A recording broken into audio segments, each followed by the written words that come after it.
Então nós temos hoje a presença do nosso companheiro Saulo, que é do Leon Denis, que vem periodicamente aqui e vai fazer um estudo que certamente vai nos interessar muito e nós necessitamos ouvir para aprender um pouco mais. Com a palavra, então, o nosso amigo.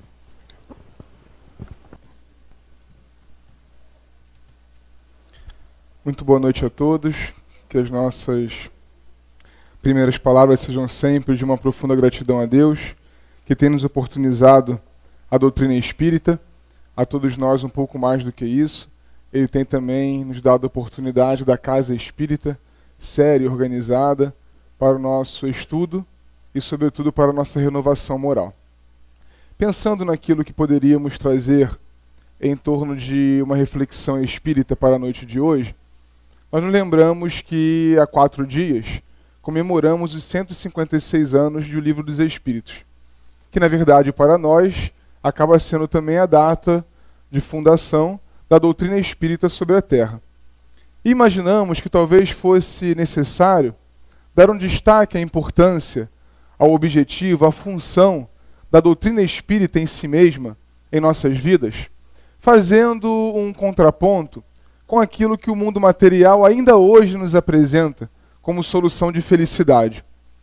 E fizemos isso pensando bastante também lá no livro de Salomão, Eclesiastes, onde ele diz que a felicidade não é deste mundo. E Salomão escreve isso há tanto tempo. Aliás, Jesus esteve sobre a terra, dizendo-nos também que o seu reino não era e não seria deste mundo há tanto tempo. Mas ainda hoje nós nos vemos vinculados a uma ideia de felicidade, a uma ideia de tranquilidade e paz, que está baseado naquilo que o projeto iluminista europeu nos prometeu de progresso. O progresso da técnica, o progresso do desenvolvimento intelectual humano, que dominando a natureza, com certeza, traria felicidade e a paz a todos nós. Só que, na verdade, nós percebemos uma vez mais hoje que esse projeto, que essa promessa de felicidade se cumpriu pela metade. Porque se por um lado é verdade que o homem domina hoje plenamente a natureza, ele nem a compreende ainda, a ponto de o desequilíbrio ecológico reiterar dia a dia raciocínios que nos colocam diante de um certo caos que apresenta a natureza, justamente pelo retorno que ela concede àquilo que realizamos. O homem também não se vê hoje progredido, evoluído, mais desenvolvido do ponto de vista ético e político. Ao contrário, os nossos problemas, nossas mazelas morais, nessas duas áreas, a ética e a política, são as mesmas da Grécia e de Roma. Ou seja, parece que caímos numa certa ilusão quando acreditamos que a felicidade seria um desenvolvimento automático, direto, daquilo que fizéssemos da matéria, do uso que faríamos ao longo do tempo da matéria. E a doutrina espírita tem o que nos dizer. A doutrina espírita tem o que responder a essa pergunta: onde erramos? De que maneira que o projeto que construímos de sociedade, ele afundou? Aonde temos naufragado na nossa ideia de felicidade, na nossa construção de paz e tranquilidade? Jesus nos traz todo um conjunto de ensinamentos, toda uma moral, que ao longo desses últimos 20 séculos, nós acreditamos que seria a verdade. Nós acreditamos e desenvolvemos essas ideias em diferentes religiões, sobretudo nas igrejas católicas e também naquelas que denominamos protestantes, sob o entendimento de que a moral de Jesus, ela teria a capacidade de nos salvar. Mas ficou muito difícil compreender coisas que Jesus disse depois de tantos equívocos que cometemos também no campo da literatura cristã. Aliás, no campo da interpretação bíblica, a Bíblia ela é tão modificada pelos nossos desmandos ao longo desse mesmo tempo. Ficou muito complicado entender, por exemplo, quando Jesus nos fala: bem-aventurados os aflitos, porque serão consolados. Em que momento que nesta terra, aonde, em que lugar desta terra, chega a consolação para o aflito? O aflito nasce e morre na aflição. E ele nos diz: bem-aventurados os mansos, porque herdarão a terra. Em que momento que nós conseguimos ver no telejornal ou no nosso dia a dia, o manso herdar a terra, quando na verdade o manso, o pacífico, é aquele que vulgarmente caracterizamos como que é passado para trás. O bobo, aquele que sempre fica à deriva porque não entendeu a vida, porque não entendeu o mundo. Essas promessas de Jesus perdem completamente o sentido se nós não conseguimos enxergá-las pelo olhar espírita, pela ótica espírita. Como compreender que a terra será herdada pelos mansos se julgarmos que a vida acaba aqui? Como entender que o aflito será consolado se não tivermos a noção da justiça divina baseada na reencarnação? A doutrina espírita, meus irmãos, vem há 150 anos, na verdade, reexplicando aquilo que por incompetência nossa não entendemos com o Evangelho de Jesus. Nos parece muito claro que a doutrina espírita é um atestado de incompetência espiritual para cada um de nós. Porque tudo está escrito no Evangelho de Jesus. Allan Kardec, em A Gênese, diz que a moral espírita é a moral cristã porque não tem outra melhor. Se houvesse outra melhor, diz ele em A Gênese, seria essa a escolhida pela doutrina espírita. E ele complementa, na verdade, não é o espiritismo que escolhe a moral de Jesus, mas a moral de Jesus que escolhe no espiritismo a sua revivescência. Só que entre compreendermos isso e modificarmos efetivamente a nossa vida, vai uma grande distância.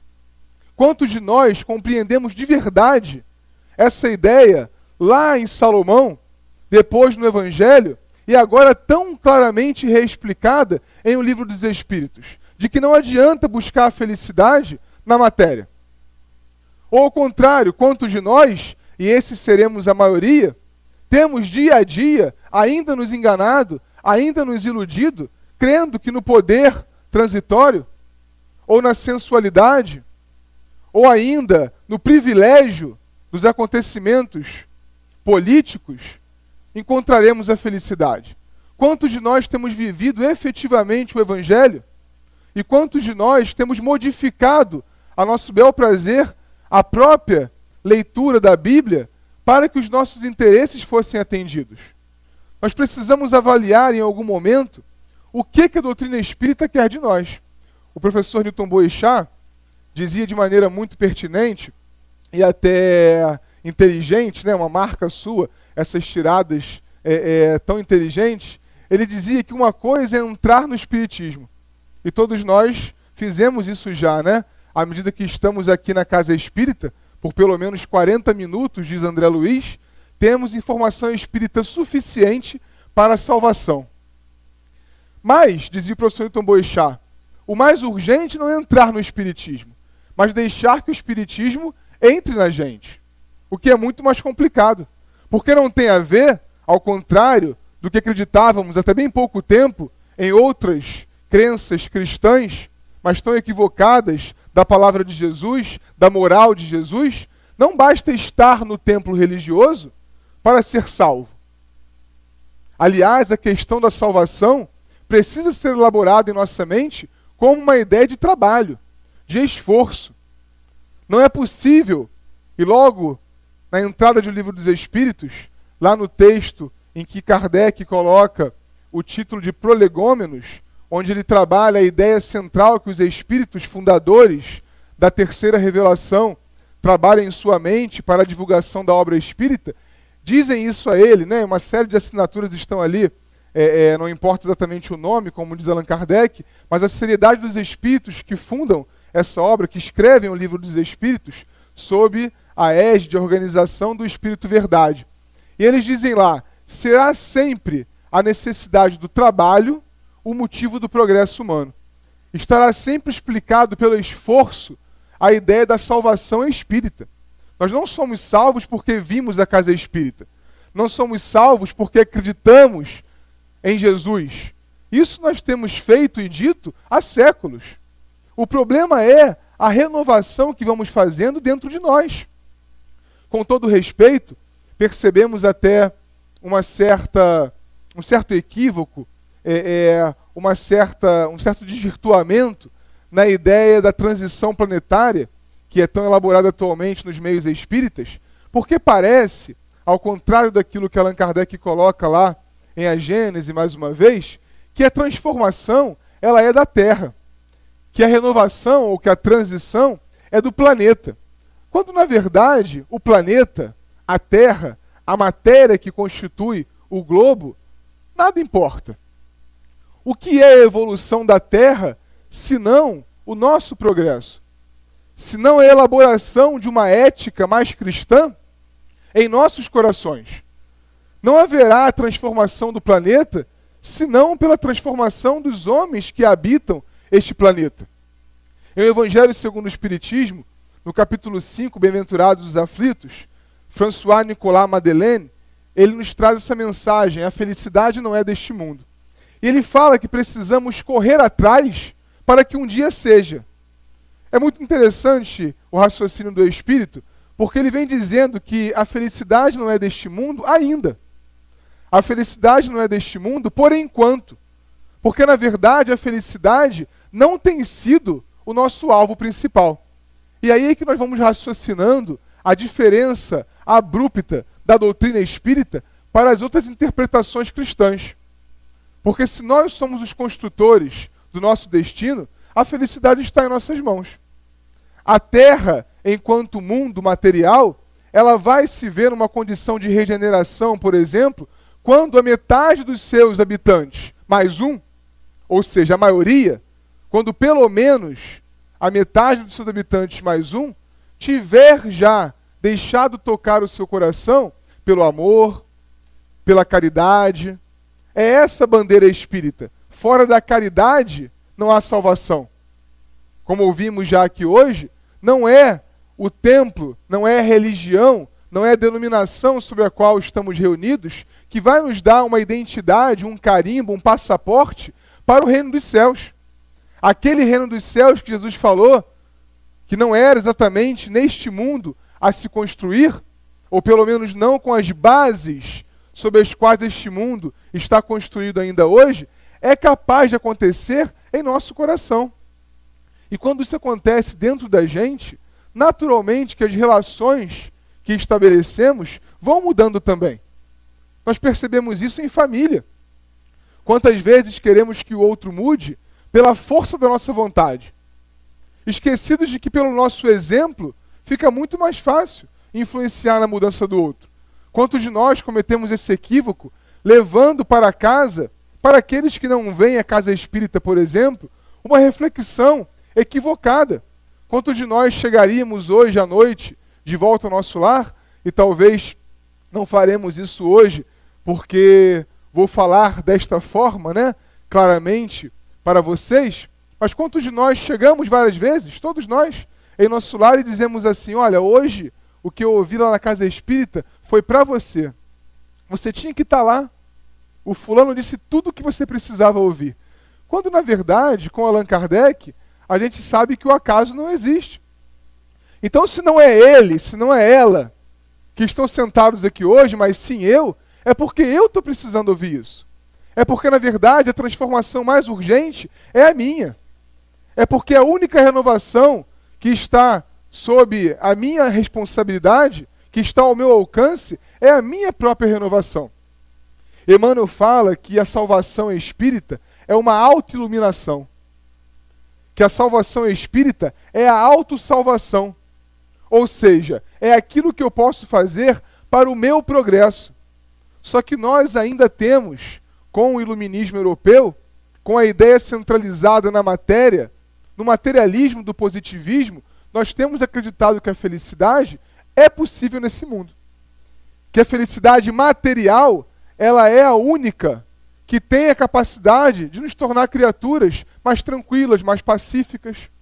E Francisco Nicolau, nesta mensagem, começa dizendo que uma prova patente de que isso é uma grande ilusão é o fato de que em todas as classes sociais, e nós percebemos isso hoje, há um infeliz. Há aqueles que mesmo com a fortuna, com o poder, com a juventude, com a capacidade de influenciar a multidões, se dizem infelizes. E por que isso? Porque um grande vazio continua no coração. Allan Kardec vai nos dizer que o mal ele não tem existência real. O mal, em verdade, não existe. Ele é só a ausência do bem. Ele é só um buraco que eu deixei de preencher com uma coisa de maior significado. Então, por deixar aquele espaço ali vazio, ele vai sendo preenchido, eu vou preenchendo de coisas que não são capazes de fechar toda aquela cratera em meu coração, que só o bem pode preencher. Quando eu consigo compreender que esse preenchimento, que o preenchimento da felicidade real, não é possível encontrar em coisas, eu começo a olhar o outro de maneira diferente. Aliás, os conceitos espíritas estão tão claros para que não tenhamos mais desculpas. Nós vimos com Jesus compreendendo a imortalidade da alma. Todo o tempo Jesus anunciava um reino dos céus, dizia que ia nos preparar lugar, anunciava todo o momento que haviam outras esferas, outros espaços para a continuação da vida. Mas nós desvirtuamos o caráter dessa explicação de Jesus. A doutrina espírita vem nos provar, pela comunicabilidade com os espíritos, de maneira patente, a imortalidade da alma. Erasto, em o Livro dos Médiuns, diz que de cada 10 comunicações espíritas, 9 servem para nos provar que a morte não existe. Allan Kardec, em O Céu e o Inferno, coloca lá um subtítulo que nos parece até uma brincadeira. De tão diferente que isso soa, ainda em nosso coração, da realidade. Ele diz assim: por que o espírita não teme a morte? É um subtítulo do Evangelho, do Céu e Inferno. Por que o espírita não teme a morte? Na verdade, Kardec só escreveu isso lá porque ele não conhecia a gente, né? Nós somos espíritas que tememos a morte. Por que nós tememos a morte, meus irmãos? Porque de verdade não acreditamos ainda na imortalidade. Se nós tivéssemos uma fé completamente consolidada por aquilo que nós estamos ouvindo os espíritos dizer, a gente já sabe que a vida no mundo espiritual é simplesmente uma continuação.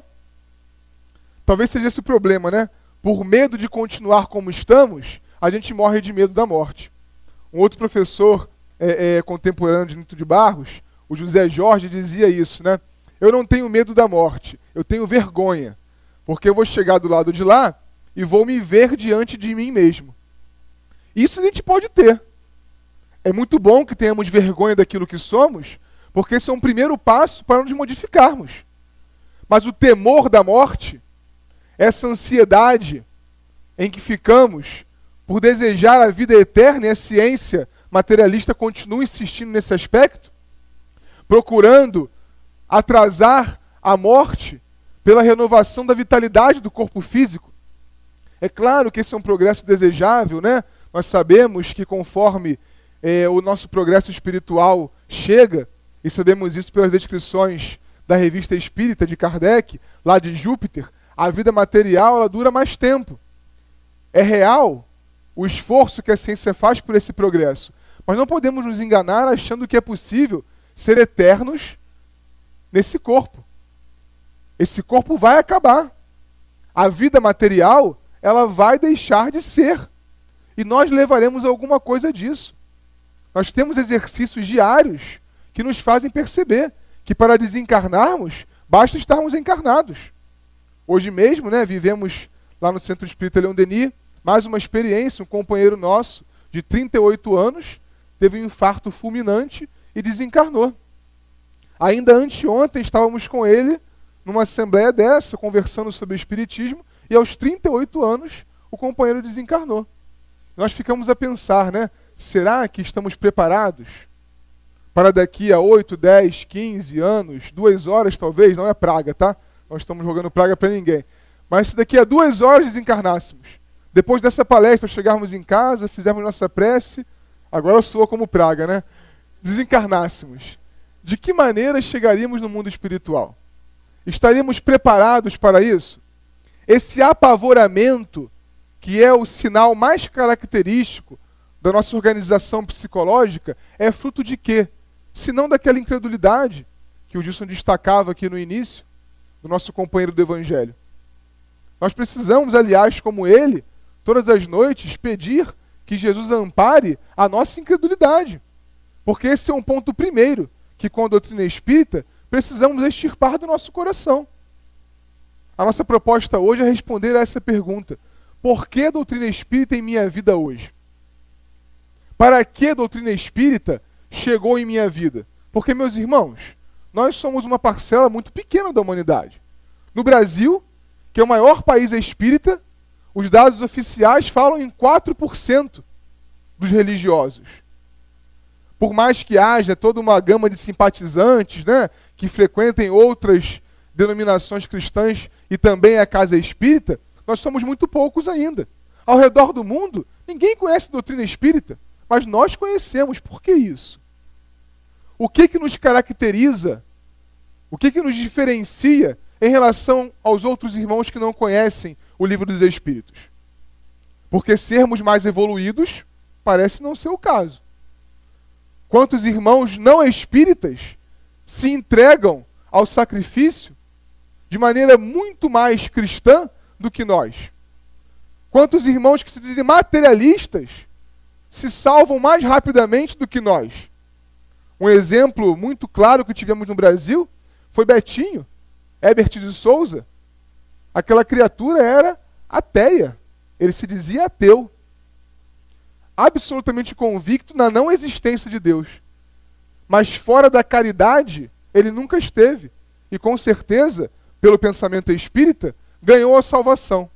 Pode parecer místico o uso dessa palavra salvação, mas estamos falando aqui da felicidade possível na construção do reino dos céus dentro de nós. Isso é salvação para a doutrina espírita. A autoiluminação, que conforme Emmanuel diz, é o único exercício urgente das nossas vidas. Enquanto estamos procurando, como objetivo central da vida, aquele carro, aquela casa, nós estamos ainda nos angustiando por aquilo que vai passar. Há uma imagem interessantíssima no Evangelho de Jesus, mais particularmente nas anotações de Lucas, ali em torno do capítulo 9 ou 10º do Evangelho de Lucas, de uma viagem que Jesus fazia com seus apóstolos, mais uma daquelas muitas viagens a pé, de curtas distâncias, mas de grandes sacrifícios, de Jericó para Jerusalém. E vocês me perdoem porque certamente já destaquei essa passagem aqui outras vezes, mas é muito pertinente a essa reflexão que temos feito da felicidade, a esse raciocínio de onde temos depositado o nosso tesouro, de que forma nós temos enxergado a vida quando buscamos nela a felicidade. E Jesus caminhava já ao entardecer com os seus 12 apóstolos e mais um grande amigo que presente estava sempre muito nas caminhadas de Jesus, irmão, aliás, de Marta e Maria. Jesus se dirige então para a próxima cidade e ele pergunta àqueles amigos se não lembravam de algum lugar em que pudessem descansar, porque a noite chegava já e eles não poderiam continuar madrugada dentro. E esse amigo, Lázaro, ele recorda que passariam quase que automaticamente pela altura da estrada em que se localizava a casa das suas irmãs, Marta e Maria. Então Jesus lembra de maneira muito feliz daquelas amigas que não via há muito e atende ao ouvido de Lázaro com muita alegria, parando então com os seus 13 amigos na casa das irmãs. Imaginemos nós, né, ao entardecer do dia, Jesus batendo em nossa porta com alguns amigos seus pedindo ajuda, pedindo abrigo, pedindo acolhida. Elas ficaram muito felizes e acolheram naturalmente todos aqueles, né? Com certeza faríamos todo um esforço para acolher também. Mas as duas irmãs tomam posições completamente distintas. Marta, de maneira até muito semelhante àquilo que provavelmente faríamos, vai para a cozinha. Afinal de contas, 14 homens entraram em sua casa. Ela precisava oferecer alguma coisa para o repasto daqueles irmãos. Mas Maria não. Maria se coloca aos pés de Jesus e se propõe a ficar ali noite adentro, se fosse preciso, ouvindo o Mestre. Ela ouvia as histórias que Jesus contava, e ali ela tinha oportunidade do Mestre em sua casa. Então ela estava embevecida por aquele quadro, por aquele cenário, e sentou-se aos pés de Jesus. Passaram-se algumas horas e Marta foi se angustiando pela quantidade de trabalho que ela tinha a realizar, pelo serviço urgente que ela estava ali confeccionando e que via não conseguiria dar conta. E essa angústia vai a um tal ponto que ela comete a ousadia de se dirigir a Jesus. Ela vai ao mestre e pergunta a ele: Senhor, tu achas justo que eu fique aqui a labutar sozinha, enquanto Marta está aí? Enquanto Maria está aí, obrigado. Estão todos atentos, viu? Enquanto Maria está aí e ela não completa a oração, mas certamente se fôssemos nós, diríamos à toa, ociosa, parada, né? E Jesus responde a ela alguma coisa que nós precisamos usar para nós. Que enquanto espíritas, aliás, me parece que esse é o exercício, nós precisamos abstrair o Evangelho para a nossa vida. Porque acho que cometemos também um erro bastante esdrúxulo de interpretar o Evangelho segundo o Espiritismo como a nossa Bíblia. De maneira que não lemos os Evangelhos. Nos contentamos com aquelas extrações que Kardec fez, que na verdade são um conjunto. Kardec deixa muito claro no prefácio, na introdução, perdão, de Evangelho segundo o Espiritismo, que ele retiraria algumas passagens suficientes para apresentar a moral de Jesus. O que não significa que as que ele não usou sejam completamente destituídas de reflexão moral. O contrário, nós precisamos mergulhar nos evangelhos. Marta e Maria, por exemplo, é uma extração que não está no Evangelho segundo o Espiritismo. Pois bem, Jesus vira-se para Marta e diz: Marta, Marta. Eu contei com as minhas palavras, mas agora são as palavras textuais do Evangelho. Marta, Marta, tu te inquietas e agitas por tão pouca coisa. Maria escolheu a melhor parte, a qual não lhe será tirada. Vejamos quanta reflexão. Tu te inquietas e agitas por tão pouca coisa. O que Marta achava que era a principal tarefa, Jesus chama de pouca coisa. Aquilo que ela julgava ser o jeito mais caloroso de receber um amigo, Jesus fala que é motivo de inquietação e angústia vã. Vejamos, será que nós estamos oferecendo ao outro? Antes disso, será que estamos oferecendo a nós próprios aquilo que é o central para cada um de nós? Ou temos nos enganado com coisas que daqui a um pouco, meus irmãos, não existem mais? Pensemos no que é a desencarnação, senão o fim da linha de uma pequena passagem pela Terra, onde temos que acumular alguma coisa diferente, de conhecimento, de sentimento, de renovação. Que triste deve ser chegar ao mundo espiritual, visualizar-se completamente sombrio e dizer para consigo: não me transformei em nada. É mais ou menos essa a expressão de Frederico Figner, no livro Voltei, quando ele assina Irmão Jacó. E olha que Frederico Figner, basta estudar um pouco a história do Espiritismo, que nós saberemos. Frederico Figner gaba um currículo, do ponto de vista da militância espírita, invejável. Reencarnaremos espíritas umas 7 vezes e não fundaremos tantas obras, tantos centros, não ajudaremos a tantas criaturas, porque ele foi alguém muito rico no Rio de Janeiro e que nunca deixou que o seu coração ficasse duro, nunca deixou-se sovina, sempre estava ajudando a todos. Mas ele desencarna e se vê sombrio, refletindo nesses termos: eu não me transformei. Porque, na verdade, esteve no templo espírita, e não estamos aqui a julgar ninguém, são palavras dele, entrou no espiritismo, mas não deixou que a doutrina espírita entrasse em si mesmo. De que maneira nós temos feito esse exercício de deixar a doutrina espírita penetrar em nós? Porque, às vezes, esse é um exercício de método. Nós precisamos de um método para isso, que é pessoal. Leon Denis fala de maneira muito interessante da vigilância policial. Lá em O Problema do Ser e do Destino, ele faz um estudo daquela passagem de Jesus, vigilância e oração, quando ele fala: vigiai e orai para não cairdes em tentação, dizendo que, em nosso caso, a vigilância precisa ser policial. E o que é o policial no bom cumprimento do seu serviço? É aquele que toma conta de um perímetro. É aquele que responde de maneira direta por um pedaço de lugar. Tudo que acontecia ali, todos os movimentos diferentes, são de sua responsabilidade. Nós precisamos fazer isso com a nossa renovação espiritual. Vigiar os nossos atos, vigiar os nossos sentimentos, vigiar os nossos pensamentos. O Evangelho não narra o que Marta fez depois da frase de Jesus, mas ao que parece ela não desencarnou. O que nós poderíamos, de alguma forma, imaginar, né? O susto que seria receber de maneira tão clara o ensinamento. Nós temos recebido com a doutrina espírita de maneira muito clara o ensinamento. O que nós vamos fazer agora? De que maneira que eu vou usar isso na minha vida? Porque não adianta o que fizemos ao longo dos séculos. Aceitamos Jesus como nosso Salvador. Dizíamos, né, em outras denominações, e não estamos aqui julgando a vida de ninguém, mas a nossa vida, o nosso passado. Dizíamos que aceitamos Jesus como nosso único e intransferível Salvador. Mas e daí? De que serve isso se eu não realizar, se eu não obrar? Isso não significa mudar o mundo.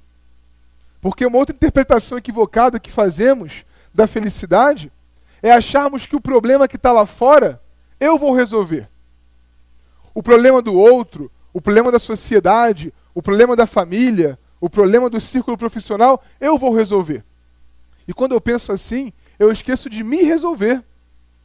Eu fujo do foco de atenção. Tivemos um professor que dizia isso, e ele nem era espírita, mas falava de maneira muito lúcida. Eu posso, vocês podem, dizia ele para nós alunos, né, se divertirem. Todos vocês têm direito de um lazer, de entretenimento, mas ninguém aqui tem o direito de se distrair. E hoje eu fico pensando naquilo que ele falou, e que naquela época certamente eu não entendi. Distração talvez seja o maior problema da nossa vida, hoje. Porque nós vivemos num mundo material que está construído para nos distrair do nosso foco espiritual. Eu chego em casa hoje, talvez refletindo com a doutrina espírita tudo isso. Liguei a televisão, acabou o foco. Acabou, meus irmãos. Eu não estou dizendo para chegar em casa e jogar a televisão fora. Mas algum uso nós precisamos aprender a fazer daquela ferramenta que é neutra. Escolher aquilo que está entrando na minha casa e que não vai me distrair, que não vai me tirar do foco. Muitas vezes nós começamos a conversar, não sei se já repararam isso, às vezes uma conversa informal com um amigo, conversando sobre um assunto, e pensamos como que aquele assunto ali pode render. Gostaríamos de ouvir tudo aquilo que o outro tem a nos dizer sobre aquele ponto. Mas em 2 minutos, nós estamos num assunto completamente diferente. E terminamos os 30 minutos de conversa, conversando sobre algo completamente diferente de todos os outros assuntos. Na oração, quantas vezes começamos a fazer prece, e quando não dormimos no meio da prece, quando não começamos a pensar na conta que tem que pagar, quando não lembramos do problema do outro, no meio da prece nos desviamos completamente. Às vezes começamos muito bem, agradecendo a Deus, no exercício de meditação qualquer, mas daqui a pouco eu estou pedindo alguma coisa material. Não estamos falando aqui também que não seja possível entabular com Deus, com os espíritos, sobre as coisas da nossa vida material. É claro que os bons espíritos nos apoiam também nas circunstâncias mais comezinhas da vida. Mas nós precisamos aprender a usar a oração. Precisamos entender qual é o objetivo da prece. O Livro dos Espíritos fala que a prece tem por 3 objetivos centrais. Tem 3 objetivos centrais. O agradecimento, o louvor e o pedido. O agradecimento nós lembramos de vez em quando de colocar em prática. O pedido é aquilo que predomina em nossas preces. E o louvor, nós nem sabemos o que é. Não sabemos o que é louvar a Deus. Os Espíritos nos explicam que louvar é agradecer por aquilo que eu tenho e não pedir. Mas eu tenho que reconhecer que aquilo que eu tenho e não pedir é o melhor para mim. Porque eu vivo reclamando daquilo que eu tenho e não pedir. Nós somos criaturas intrinsecamente ranzinzas. Já perceberam isso? E não tem a ver com idade do corpo físico, nem com a idade do espírito. Tem a ver com o bloqueio mental, com o fechamento mental que que nós somos ainda hoje para a novidade. Qualquer coisa que vem de diferente, de novo, eu bloqueio. Porque lá no fundo, eu acho que eu sou detentor da verdade. Porque lá no fundo, eu acho que ninguém e nada tem mais a construir ou acrescentar ao meu coração. Já perceberam como que nós ficamos diferentes? E em nosso corpo físico nós vemos sinais quando outro fala que discorda da gente? Basta tu falar assim, eu não acho isso não, eu penso diferente de você. Se falar um pouquinho mais alto, o coração bate diferente, a gente começa a suar frio, às vezes as pernas tremem. Por que isso? O outro tem direito de pensar diferente de nós. O outro tem todo o direito de achar que a vida é algo completamente distinto daquilo que eu interpreto. O outro tem a verdade dele. Mas nós não aceitamos isso. E ficamos, de minuto em minuto, às vezes de reencarnação em reencarnação, batendo na mesma tecla. A doutrina espírita é uma renovação para a gente. A comemoração de O Livro dos Espíritos não vale de nada se ele não estiver funcionando em nosso dia a dia. Um dia desses, lá no Centro Espírita Leão Denis, de onde viemos, né? Foi lá, mas poderia ser em qualquer outra casa espírita, mas nós gostamos de falar de lá porque podemos falar mal da nossa casa, né? Falar mal da casa dos outros é mais complicado. Uma irmã nossa, médium, ela veio nos perguntar, numa conversa fraterna, e até perguntamos a ela, porque isso tem muito tempo já, se poderíamos usar o seu exemplo, né, quando fosse pertinente. E ela disse que sim, porque naturalmente aquilo já estava bem resolvido dentro dela. Ela perguntou, Saulo, você acha que tem muito problema quando eu for orar, acender uma vela? Você acha que está errado? Eu falei, olha, errado não, né? O que é certo, o que é errado? Quem somos nós, né? Para dizer para o outro o que é certo, o que é errado. Mas vamos combinar que já passou o tempo disso, né? Qual é o objetivo disso para você? Eu não consigo fixar meu pensamento se eu não tiver uma coisa ali material. Vejamos como nós precisamos fazer um esforço para respeitar o tempo do outro. Isso pode parecer para mim algo completamente ultrapassado. Como eu disse a ela na ocasião, não está errado, mas me parece desnecessário. Só que ela não consegue orar se não acender a bendita da vela. Que acenda a vela. Porque ela vai conseguir orar assim. Mais tarde ela, de alguma forma, fazendo seus esforços, conseguiu se libertar daquilo. Nós precisamos entrever, nós precisamos imaginar, nós precisamos planejar quais são as coisas às quais nos prendemos para que possamos nos libertar. Porque uma coisa é eu precisar daquilo por enquanto e estar fazendo esforços para me libertar. Outra coisa é eu me acomodar naquilo ali e passar a achar, inclusive, que aquilo é o alvo principal. E aí, se um dia não tiver vela mais no mundo, eu não sei fazer prece. Porque eu me acostumei a usar aquela ferramenta ali. Já percebemos isso com os líderes espirituais? Funciona assim no meio espírita também. Quantas criaturas se perderam no movimento espírita com o desencarne de Chico? Quantas criaturas?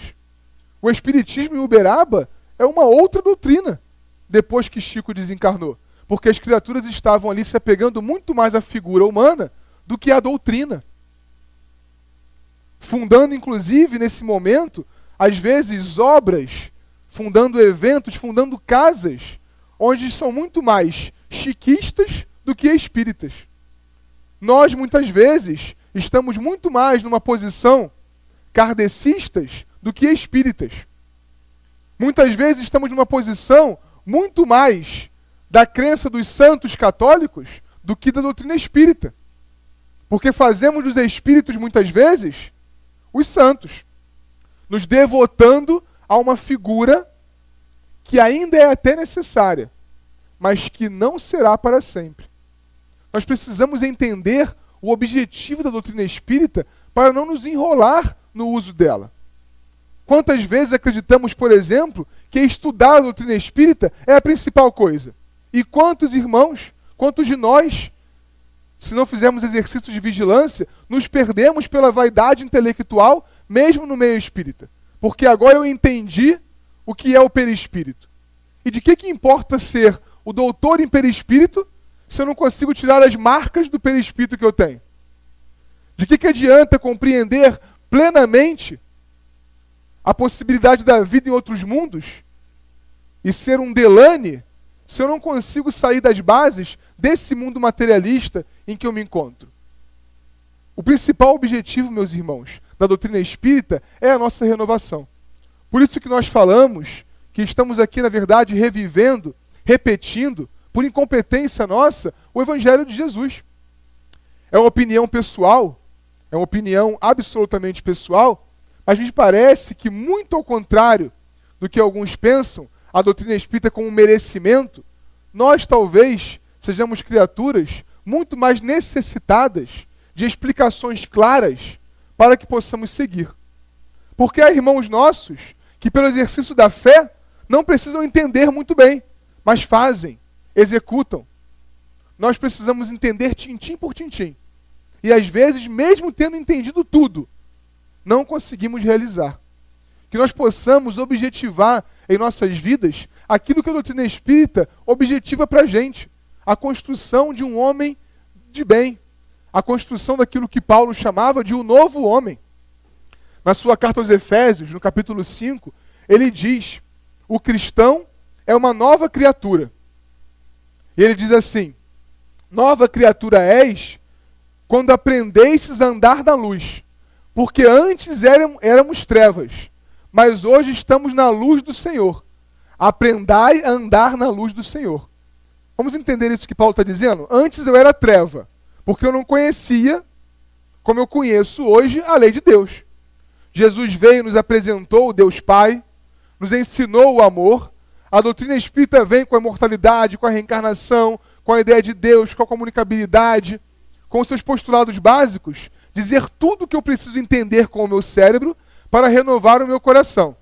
Mas ele diz, não adianta só estar na luz do Senhor, é preciso vivê-la. Estar na luz do Senhor nós estamos, quando entramos, por exemplo, no Espiritismo. Mas viver sob a luz do Senhor é deixar que a doutrina entre dentro de nós. E Francisco Nicolau diz nessa mensagem: a felicidade passa a ser possível na Terra quando eu quero construir o reino de Deus no meu coração. Quando eu quero ser manso, mesmo que nesta terra eu não herde um ambiente melhor, nesta terra de hoje. Eu sou bem-aventurado mesmo na aflição, quando eu compreendo que não é aqui e agora que eu terei consolação. Eu sou bem-aventurado por amar e perdoar o inimigo, quando eu compreendo que perdoar é esquecer a ofensa e não ficar aguardando o momento que o inimigo se torna amigo. São ideias básicas que a doutrina espírita nos apresenta que é impossível compreender lendo o Evangelho de Jesus da maneira como a Bíblia está hoje. Aliás, essa foi a questão de Eurípides Barçanufo. As bem-aventuranças, ele não conseguia compreender como católico em que momento, onde e como aquilo se daria. Que herança é essa que nunca se constrói? E ele, de maneira ousada, e talvez no galardão espiritual que já o caracterizava, disse que gostaria de uma explicação de João. Não sei se todos conhecem a história, imagino que a maioria, porque estamos na casa de Eurípides. Aqueles que não conhecem, precisamos conhecer, porque naturalmente nos vincular àquele que patrocina o lugar em que estamos é o primeiro exercício, né? Sobretudo para aqueles que labutam mediunicamente numa casa. Mas Eurípides, depois de ler Depois da Morte, que lhe foi entregue pelo seu tio, o senhor Mariano, que não conseguia explicar a doutrina para ele, então transferiu a tarefa a Leon Denis, e depois que ele entendeu de maneira racional, através do Depois da Morte, ele falou: vou aceitar o Espiritismo e a comunicação com os mortos, se João Evangelista incorporar no médium mais simples, lá do centro do meu tio, e me explicar as bem-aventuranças.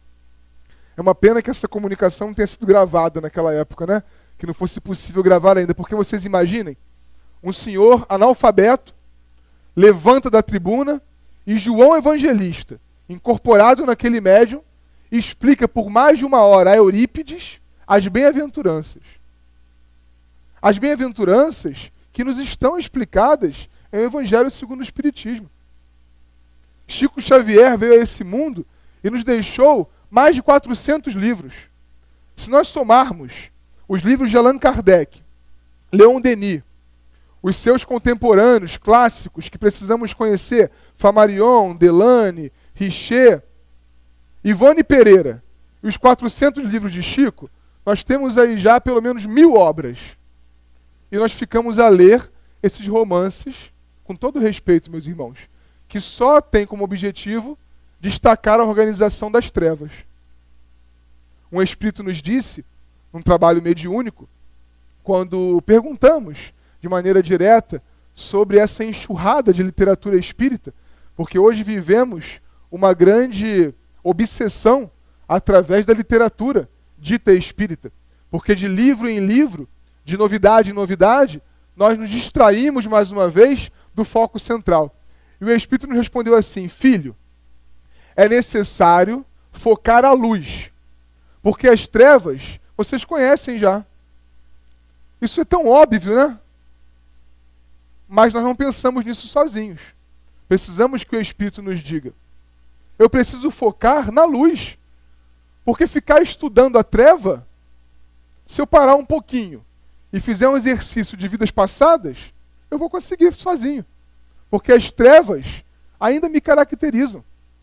Quando eu pego uma literatura que nada constrói, eu vou me vinculando àquele tipo de raciocínio e sabe Deus de que maneira que meu pensamento vai ficando preparado para o desencarne. O Espírito dizia mais: há criaturas que por só lerem esse tipo de livro, ao desencarnarem, vão parar nesses lugares, que são construções naturalmente pessoais, porque aqueles lugares não existem. Mas a construção mental, a referência é a única, então as criaturas vão para ali. Nós precisamos nos envolver com o que é superior. Porque aquele homem velho que nos caracteriza de tanto tempo, nós conhecemos muito bem. E, aliás, esse é um outro equívoco muito comum. Entendemos autoconhecimento, entendemos conhecimento de si mesmo, como avaliar aquilo que há de negativo em nós, como descobrir os nossos vícios, quando na verdade isso é só o primeiro passo dessa ferramenta. Autoconhecimento de verdade, de Leon Denis também, em O Problema do Ser e do Destino, é descobrir o que tem de luz em nós. É descobrir quais são as potencialidades que eu já posso desenvolver nesta vida. Ou eu vou ficar como no passado religioso nosso, dizendo que é Jesus, e que Jesus está muito distante de nós. Ele fez, mas quem sou eu para fazer também?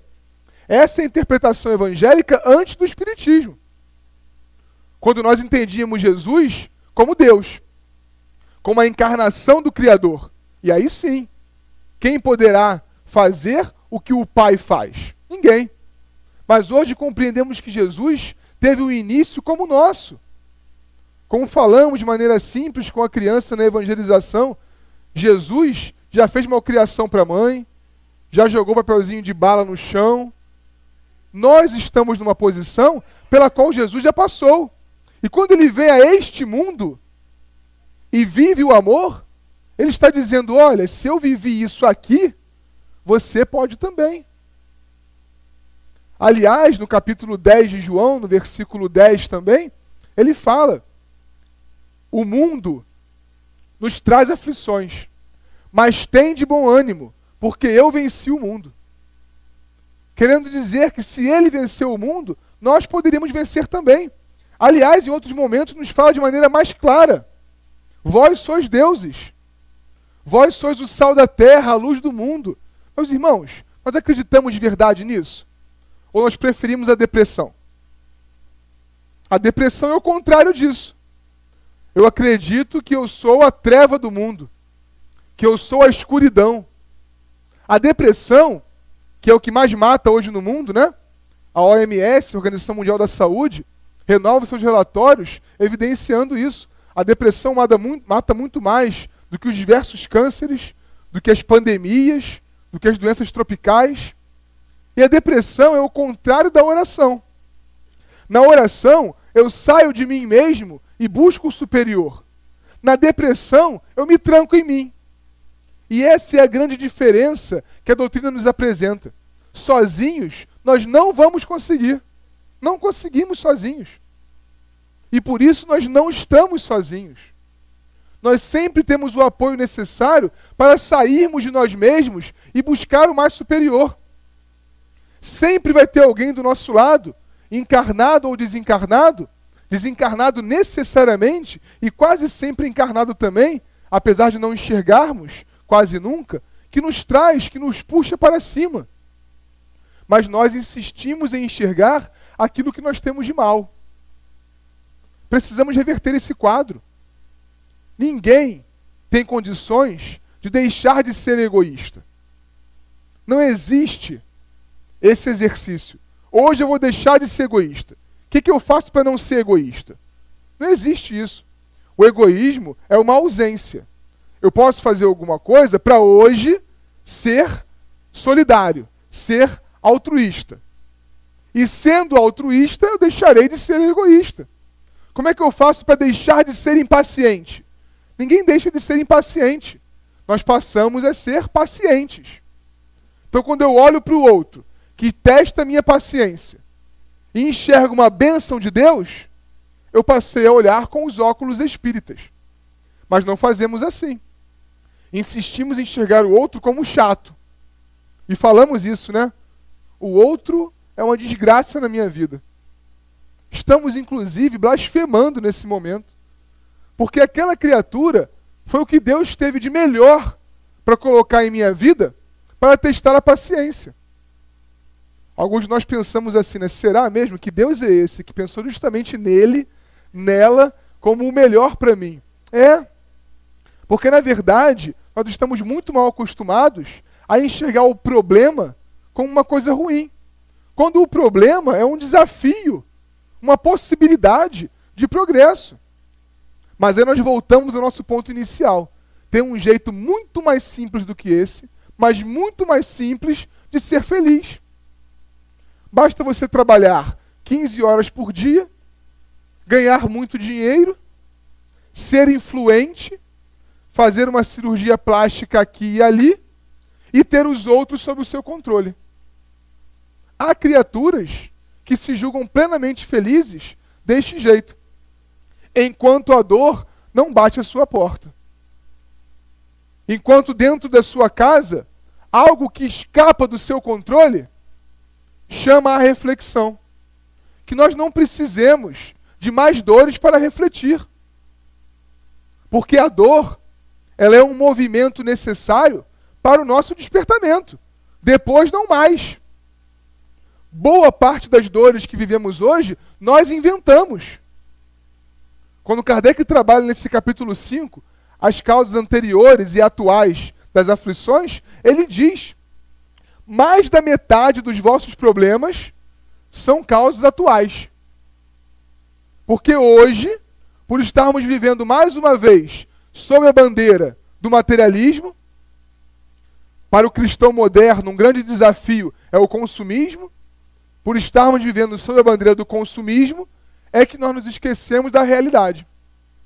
Aquele mesmo professor que nos dizia que não podemos nos distrair, ele falava que durante a sua jornada acadêmica, ele sempre trabalhou para que o seu pensamento, para que as suas ideias contribuíssem para a mudança do mundo. Eu tenho até as 9. Para que o seu pensamento, as suas ideias, modificassem de alguma forma o mundo. E ele foi percebendo ao longo do tempo que o mundo era grande demais e que ele nunca teria ação direta sobre o planeta. Ele nos falava isso com os seus 89 anos de idade, numa sala de aula. E aí eu resolvi, dizia ele, que talvez fosse mais interessante, mais prático, ajudar a mudar o meu país. E comecei a fazer esforços para, do ponto de vista ideológico, político, mudar o meu país. E fui vendo que eram muitas as influências externas, muitas as artimanhas, e que a minha energia estava num sentido equivocado. Que talvez fosse mais simples, mais rápido, que só fosse possível mudar a minha cidade.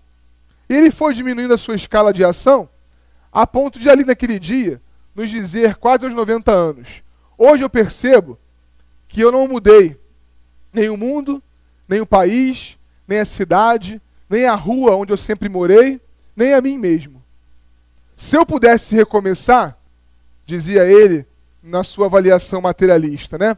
Mal sabe ele, hoje já desencarnado, que vai recomeçar. Mal sabia, né? Hoje ele já sabe com certeza. Nós podemos recomeçar, mas ele dizia ali, se eu pudesse recomeçar, eu começaria por mim. Quem sabe até os 90 anos, eu conseguiria mudar de alguma forma o mundo também. A gente precisa avaliar isso pessoalmente. É claro que nunca chegaremos nesta encarnação a mudar o mundo, porque não é o nosso objetivo. Mas nós precisamos fazer esforço, meus irmãos, para mudar o nosso coração, para nos renovar, como Paulo disse lá, agora que estamos sob a luz do Senhor. E de maneira tão acesa está essa luz, que não podemos deixar de ver a realidade. Nós podemos nos esconder dela. Podemos fingir que a reencarnação não existe. É possível. Podemos viver no nosso dia a dia fingindo que a reencarnação não existe. Fazemos isso quando tratamos uma criança como alguém inferior. Esquecemos a reencarnação. Fazemos isso quando olhamos o nosso próximo, que está numa condição muito inferior à nossa, como alguém que possa escravizar.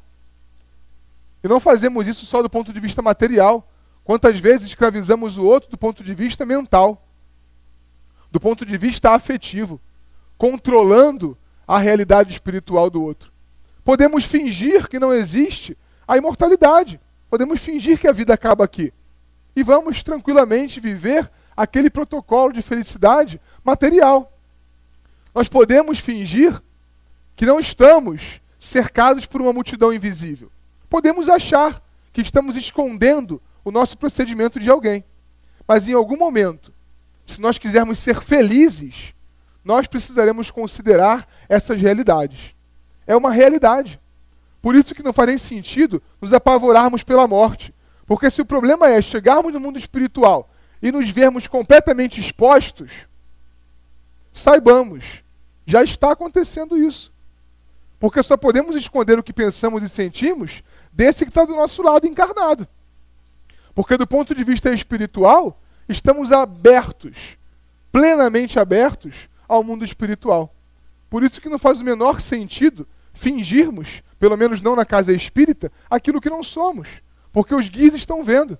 Podemos enganar o diretor do trabalho que nós realizamos, mas nunca enganaremos o guia espiritual, porque ele está vendo qual é o sentimento que vai no meu coração. Eu posso fingir que só eu sou imortal, que o outro não é nada nem ninguém, e tratar o outro como alguma coisa menor. Mas se eu quero ser feliz, eu tenho que reconhecer que não dá para ser feliz sozinho. Eu tenho que perceber que a felicidade só não é deste mundo, porque nós não temos nos esforçado para aqui realizá-la. Os espíritos dizem que a regeneração está atrasada. Porque, na verdade, não há um tempo marcado por Deus para a regeneração. Isso seria o contrário do livre-arbítrio. Nós temos liberdade de construir o nosso futuro. Acabou aquela ideia do Maktub, né? Que tudo está escrito. Nós somos os construtores, os autores da nossa realidade, do nosso destino. Que nós possamos aproveitar e fazer destinos diferentes. E isso passa, me parece, para encerrarmos, pela ideia de autonomia. Nós precisamos querer autonomia espiritual. Jesus estimulou todo o tempo a autonomia espiritual. Quando ele fala, vocês podem fazer o que eu faço e muito mais. Quando ele repreendia os apóstolos que por falta de fé não conseguiam curar. Ele dizia, é a fé que vos falta, porque se tiverdes a fé de um grão de mostarda, poderias fazer o que eu faço e muito mais. Eu acredito nisso. Eu acredito que eu posso.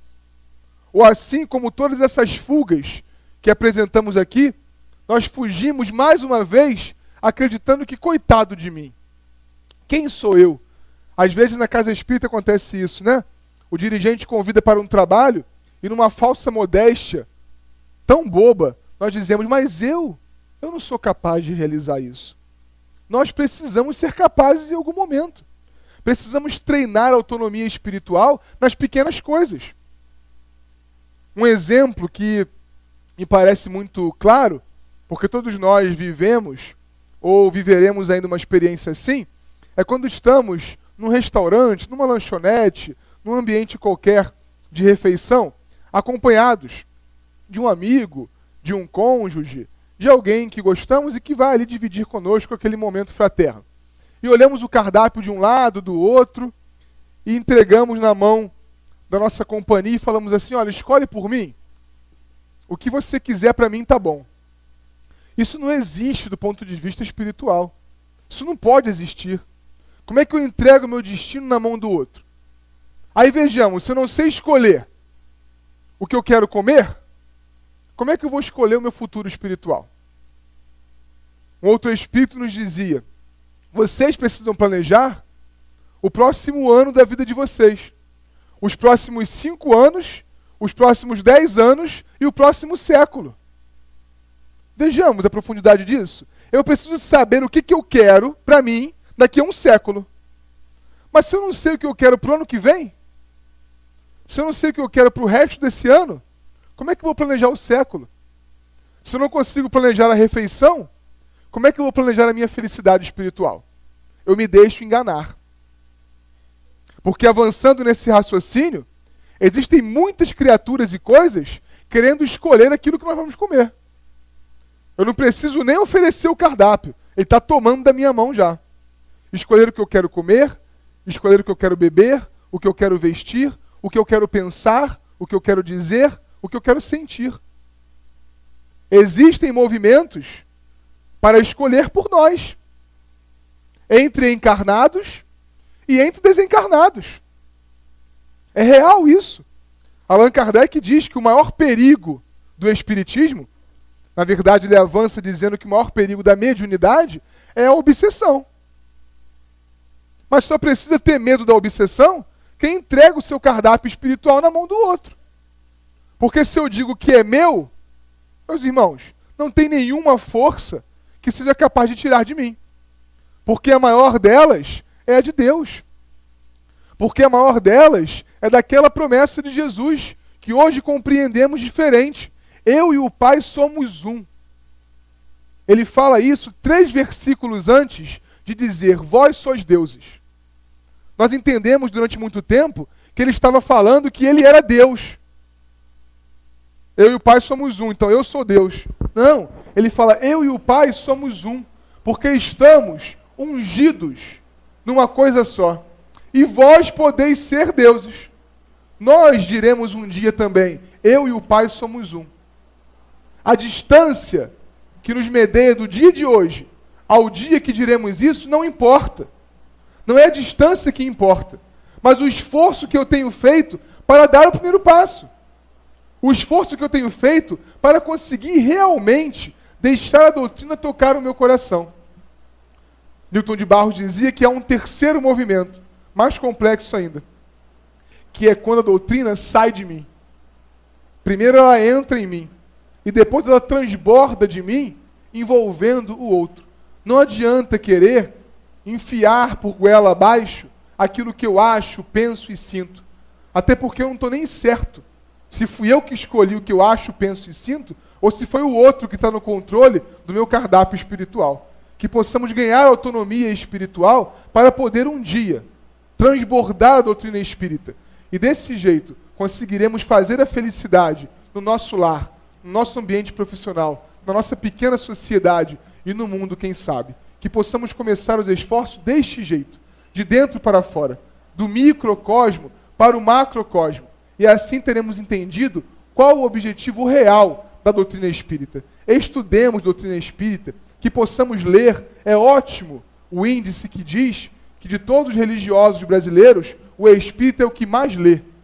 Mas que não fiquemos nisso. Que possamos ser aquele que mais obra. Não para concorrermos com ninguém ou com nada, mas para nos salvarmos, para sermos felizes.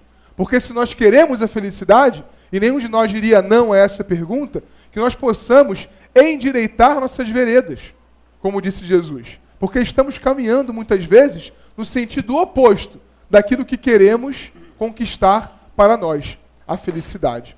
Que Deus nos abençoe neste exercício.